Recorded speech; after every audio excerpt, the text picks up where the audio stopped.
Oi, eu vim aqui hoje para a gente conversar um pouco sobre OpenStack. A ideia é poder criar uma série de vídeos e que vocês consigam ver em vídeos curtos e rápidos informações sobre o que é, para que serve, como utilizar, aonde você vai ter que tomar alguns cuidados e alguns pontos sobre a forma de adoção.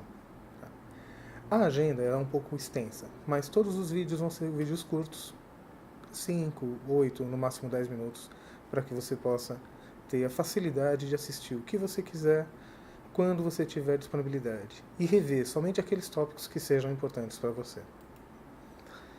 A nossa agenda ela vai passar por todos esses tópicos.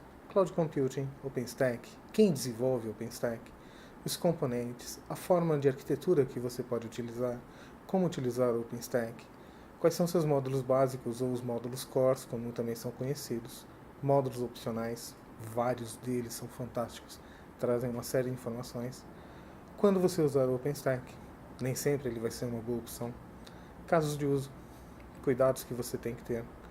Ciclo de vida, isso é uma preocupação grande sobre como eu vou atualizar meu ambiente. E por falar em atualização, o upgrade de versão. Como começar? Servidores, se você vai ter em uma nuvem. E é lógico, a gente vai ter depois uma série de perguntas que você vai poder mandar a cada vídeo. Ou no total, quando você tiver visto tudo. Primeiro ponto, Cloud Computing. Hoje, quando a gente fala em Cloud Computing, já é uma realidade para praticamente todas as empresas que têm alguma coisa de web para utilização. Você tem um site na internet e você já está utilizando Cloud Computing. Você está usando o e-mail de algum provedor? Pode ser um Gmail, pode ser um Hotmail, pode ser um Outlook. Todos eles já são uma forma de Cloud Computing. Você está utilizando um software, uma aplicação que está hospedada em algum lugar na internet. Isso facilita muito a nossa vida. Quer seja na forma como a gente trabalha, quer seja pela não necessidade de se preocupar com servidores, com conectividade, com backup. Se a gente vier para o Cloud Computing, como a gente está mais utilizando e vendo atualmente, uma das preocupações que a gente tem é, puxa, eu vou utilizar uma cloud pública? Vou utilizar uma cloud privada? Cloud pública, em geral, é uma forma que você utiliza alguns serviços de computação de modo compartilhado. O Gmail, por exemplo, ele oferece uma cloud pública. Eu tenho o meu e-mail compartilhado junto com o seu, compartilhado conjunto de outra pessoa. Nós estamos compartilhando os recursos que o Gmail oferece para poder utilizar o nosso sistema. Ou, caso você queira uma cloud privada, eu posso contratar dentro de um provedor específico, uma Amazon, uma Oracle, uma Google, um componente dedicado para atender apenas às minhas necessidades. Todos os recursos de computação daquele equipamento vão ser destinados exclusivamente para as minhas necessidades. Alguns tipos de cloud pública que a gente pode enfrentar, não apenas de cloud pública. Tá? Ela pode ser uma onde ela me fornece uma instância, uma máquina virtual. Né? É o famoso IaaS, né? A Infrastructure as a Service, a infraestrutura como um serviço. Vai me fornecer uma VM, eu vou ter armazenamento, conectividade de rede, vou ter controle sobre as regras de firewall que acontecem no meu processo. Em algumas situações eu não chego a ter tantos controles assim, mas a grande maioria dos provedores disponibilizam esse processo para a gente. Em outras situações, eu quero apenas pegar minha aplicação e colocar diretamente num provedor de nuvem. Aí ele vai me fornecer uma plataforma de execução, né? O famoso Platform as a Service. Ele vai me oferecer uma forma de hosting, onde eu vou hospedar meus recursos lá dentro. Vão me dar um ambiente de execução para aquilo que eu tenho, para os meus funcionamentos. Vou fazer hospedagem no meu site, quer seja através de um Content Management Service, um WordPress, um Joomla ou assim por diante. Ou pode ser uma aplicação que algum fornecedor me forneça, que algum fabricante me forneça. Posso, de repente, pegar um Sugar CRM, posso pegar um Salesforce, algum ERP que eu vou utilizar e colocar os dados da minha empresa. Ou posso contratar um desktop virtual, hospedado na nuvem, que me ofereça um ambiente total de trabalho, totalmente virtualizado, acessível via internet. Tem muitas variações nesse modelo de nuvem, das mais triviais, de uma máquina virtual, aos mais elaborados, onde eu tenho apenas uma instância, quer seja de uma aplicação ou mesmo de um database. Quando a gente parte para um segundo ponto, que seria exatamente o OpenStack ele é conhecido como um sistema operacional de nuvem. Ele é o maior representante do modelo de nuvem conhecido como IaaS, a infraestrutura como um serviço. Quando a gente fala de infraestrutura, ele vai me fornecer toda a rede necessária para que eu possa oferecer conectividade para as minhas VMs. Vai me disponibilizar acesso a recursos de armazenamento. Seja temporário, eu posso ter volumes de swap separados da minha instância, utilizados pelo meu processo, ou modelos permanentes, onde todas as informações gravadas na minha base de dados vão ser gravadas num volume separado. E é lógico, vou manter a integridade das minhas informações. Dentro de um OpenStack, eu posso trabalhar com recursos de firewall, estabelecer as conexões e controlar o que será acessado e como será acessado. Muitas vezes, num provedor onde eu simplesmente faço hosting de uma aplicação, a conectividade ela é totalmente aberta. Eu falo que eu vou fazer uma aplicação web, ela vai estar disponível para toda a internet. E eu fico com menos controle sobre quem vai ter acesso efetivo àquele recurso. No geral, o OpenStack trabalha com templates de VMs ou containers, para que permitem lançar instâncias da sua estrutura rapidamente.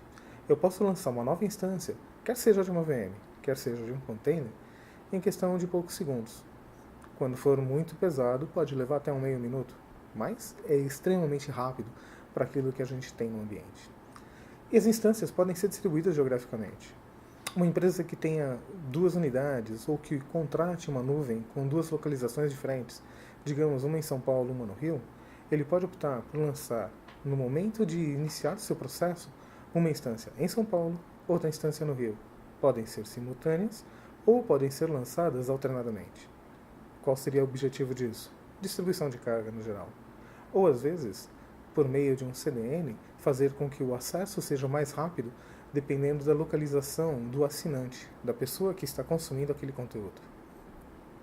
Outro recurso muito importante e que na verdade traz um grande poder do OpenStack à tona são os mecanismos de autoscaling.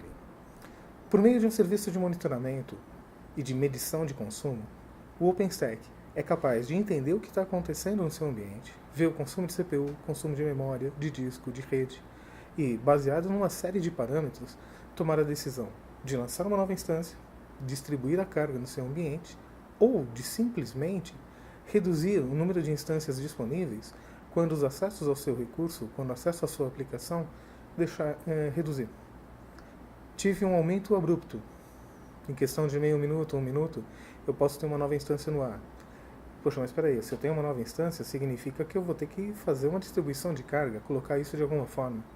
O OpenStack já traz integrado um load balancer. Junto com o sistema de autoscaling, ele é capaz de distribuir essa carga entre alguns recursos, alguns equipamentos e instâncias, para que você consiga atender o seu sistema, atender o seu usuário de forma eficiente.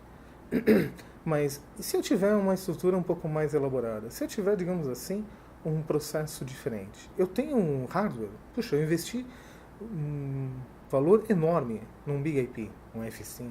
Né? Como é que isso fica? A gente pode integrar esses equipamentos à estrutura do OpenStack. Eu não preciso ficar atrelado ou ficar dependente apenas dos recursos de software que o OpenStack me fornece. Se eu já tenho tranquilidade com um equipamento existente, eu posso trabalhar com ele e integrar no meu ambiente. Além disso, é possível utilizar o OpenStack integrado a ferramentas de automação.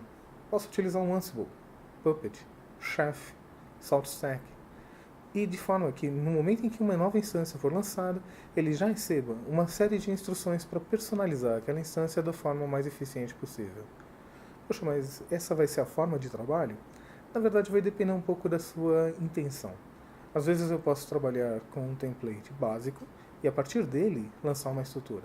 Ou eu posso ter um template genérico e utilizar as ferramentas de automação para personalizar a minha instância. Mas se você está falando em termos de virtualização, instâncias, containers, onde eu vou executar isso? Qual vai ser o meu mecanismo de virtualização? Você vai poder utilizar um KVM. Na verdade, é um hypervisor mais comumente utilizado nesses ambientes. Mas não é o único, é o mais comum por já vir integrado a uma série de distribuições Linux. Mas eu posso trabalhar com containers, fazer com que os containers sejam lançados dinamicamente. Eu posso optar por utilizar o Zen, o open source, ou trabalhar com VMware. A única diferença é que o VMware tem uma restrição, pelo menos versão 5.1. Hoje já é uma tranquilidade, dificilmente você vai ter uma instalação tão antiga. Posso trabalhar com o ML ou Hyper-V. Qualquer um deles pode ser o seu hypervisor padrão no seu ambiente. O OpenStack ele vai te oferecer todos esses recursos e você pode implementá-lo a partir de uma estrutura open source, utilizando o OpenStack.org, ou você pode utilizar numa distribuição comercial. Em geral, a distribuição comercial ela vai te oferecer suporte ao seu ambiente, garantir que ele esteja funcionando corretamente. Empresas como Oracle, Hackspace, Cloudscaling, Piston Cloud Computing, Canonical, SUSE, Red Hat, HP, Nebula, VMware, Dell oferecem para você sistemas personalizados e que podem te trazer vantagens nessa utilização. Se você quiser ver mais algumas coisas, aguarde pelo próximo vídeo ou entre em contato com a gente. Um abraço.